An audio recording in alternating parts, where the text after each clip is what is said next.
Hey guys! This week we're celebrating Read Across America Week, which is always the first week of March, and we celebrate Dr. Seuss's birthday and our love of reading. So we are going to hear a Dr. Seuss story today. It's called Horton Hatches the Egg, one of my favorite Dr. Seuss books. You might have heard the story Horton Hears a Who. This is the same elephant, Horton. Another story about him. Horton hatches the egg. Sighed Maisie, a lazy bird hatching an egg. I'm tired and I'm bored and I've kinks in my leg from just sitting here day after day. It's work. How I hate it. I'd much rather play. I'd take a vacation, fly off for a rest if I could find someone to stay on my nest. If I could find someone, I'd fly away, free. Then Horton, the elephant, passed by her tree. Hello, called the lazy bird, smiling her best. You've nothing to do, and I do need a rest. Would you like to sit on this egg in my nest? Ha! The elephant laughed. Why, of all silly things, I haven't feathers and I haven't wings. Me on your egg? Why, it doesn't make sense. Your egg is so small, ma'am, and I'm so immense. Tut, tut, answered Maisie. I know you're not small, but I'm sure you can do it. No trouble at all. Just sit on it softly. You're gentle and kind. Come, be a good fellow. I know you won't mind. I can't, said the elephant. Please, begged the bird. I won't be gone long, sir. I give you my word. I'll hurry right back, and I'll never be missed. Is Maisie a very good mother? I don't know if you should want an elephant to sit on your egg. Why does Horton think he shouldn't do it? He might crush it, right? Very well, said the elephant. Since you insist, you want a vacation. Go fly off and take it. I'll sit on your egg, and I'll try not to break it. I'll stay and be faithful. I mean what I say. Toodaloo, sang out Maisie, and fluttered away. The first thing to do, murmured Horton. Let's see. The first thing to do is to prop up this tree and make it much stronger. That has to be done before I get on it. I must weigh a ton.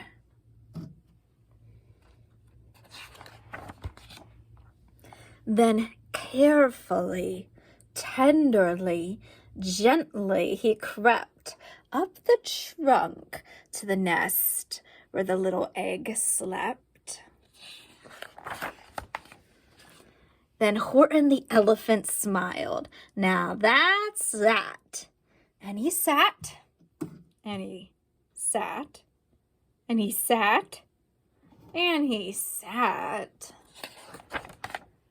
And he sat all that day through a terrible storm. And he sat all that night, and he kept the egg warm. It poured and it lightened, it thundered, it rumbled. This isn't much fun, the poor elephant grumbled. I wish she'd come back, 'cause I'm cold and I'm wet. I hope that Maisie bird doesn't forget. But Maisie, by this time, was far beyond reach, enjoying the sunshine way off in Palm Beach, and having such fun, such a wonderful rest, she decided she'd never go back to her nest. She promised she would be right back. Poor Horton. What would you do if you were Horton? So Horton kept sitting there day after day, and soon it was autumn. The leaves blew away, and then came the winter, the snow and the sleet, and icicles hung from his trunk and his feet. But Horton kept sitting and said with a sneeze, "Achoo! I'll stay on this egg, and I won't let it freeze. I meant what I said, and I said what I meant. An elephant's faithful 100%. Do you know what faithful means? It means you keep your promises. He says that part like over and over again, so if you want to say it with me, you can. So poor Horton sat there the whole winter through, and then came the springtime with trouble anew. His friends gathered round, and they shouted with glee, "Ha! Horton the elephant's up in a tree!" They taunted, they teased him, they yelled, "How absurd! Horton the elephant thinks he's a bird!" They laughed, and they laughed, and they all ran away. And Horton was lonely. He wanted to play. But he sat on that egg and continued to say, ready? "I meant what I said, and I said what I meant. An elephant's faithful 100%. Poor Horton. No matter what happens, this egg must be tended. But poor Horton's troubles were far, far from ended. For while Horton sat there, so faithful, so kind, 3 hunters came sneaking up softly behind. He heard the men's footsteps. He turned with a start. 3 rifles were aiming right straight at his heart. Did he run? He did not. Horton stayed on that nest, and he held his head high, and he threw out his chest, and he looked at the hunters as much as to say, "Shoot if you must, but I won't run away. I meant what I said, and I said what I meant. An elephant's faithful 100%. But the men didn't shoot. Much to Horton's surprise, they dropped their 3 guns, and they stared with wide eyes. "Look!" they all shouted. "Can such a thing be? An elephant sitting on top of a tree? It's strange. It's amazing. Wonderful. New. Don't shoot him. We'll catch him. It's just what we'll do. Let's take him alive. Why, he's terribly funny. We'll sell him back home to a circus for money." And the first thing he knew, they had built a big wagon with ropes on the front for the pullers to drag on. They dug up his tree and they put it inside, with Horton so sad that he practically cried. "We're off!" the men shouted, and off they all went, with Horton unhappy 100%. Then out of the wagon and onto a ship, out over the ocean, and oh, what a trip.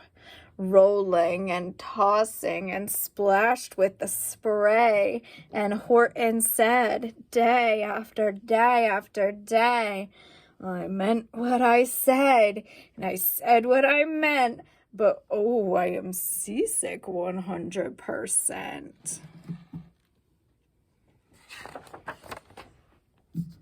After bobbing around for 2 weeks like a cork, they landed at last in the town of New York.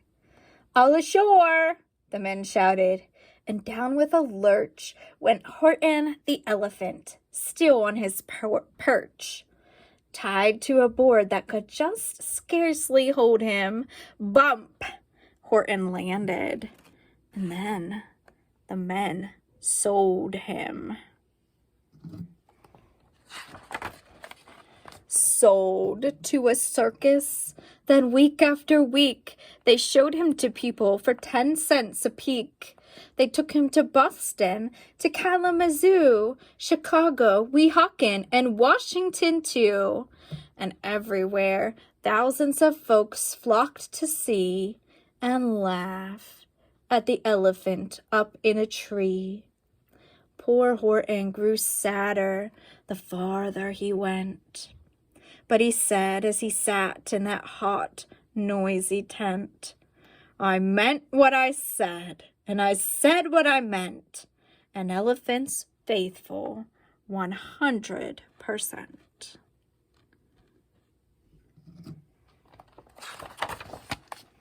Then, one day, the circus show happened to reach a town way down south, not too far from Palm Beach.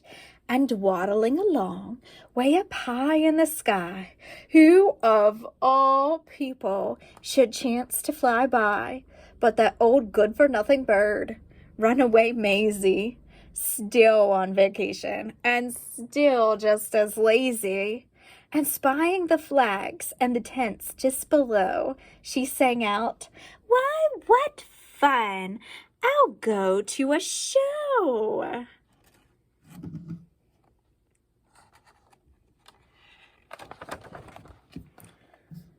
And she swooped from the clouds through an open tent door. "Good gracious," gasped Maisie, "I've seen you before." Poor Horton looked up with his face white as chalk. What would you say to Maisie? She hasn't been very nice to him. He started to speak, but before he could talk,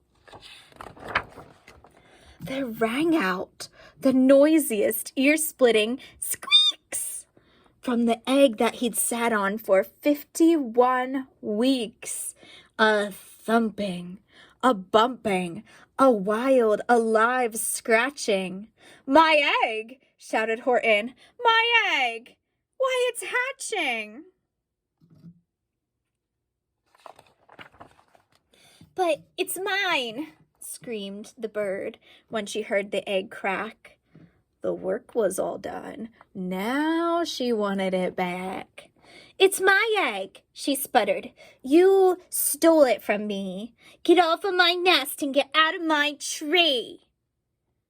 Poor Horton backed down with a sad, heavy heart.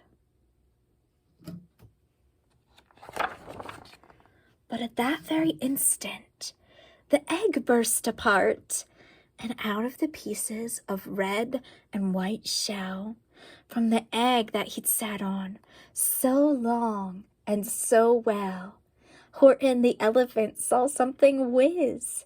It had ears, and a tail, and a trunk, just like his. What is it?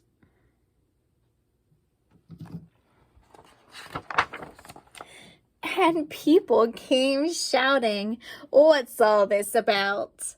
They looked, and they stared with their eyes popping out. Then they cheered, and they cheered, and they cheered more and more. They'd never seen anything like this before. "My goodness, my gracious," they shouted. "My word, it's something brand new. It's an elephant bird." And it should be. It should be. It should be like that, because Horton was faithful. He sat and he sat. He meant what he said, and he said what he meant. And they sent him home, happy 100%.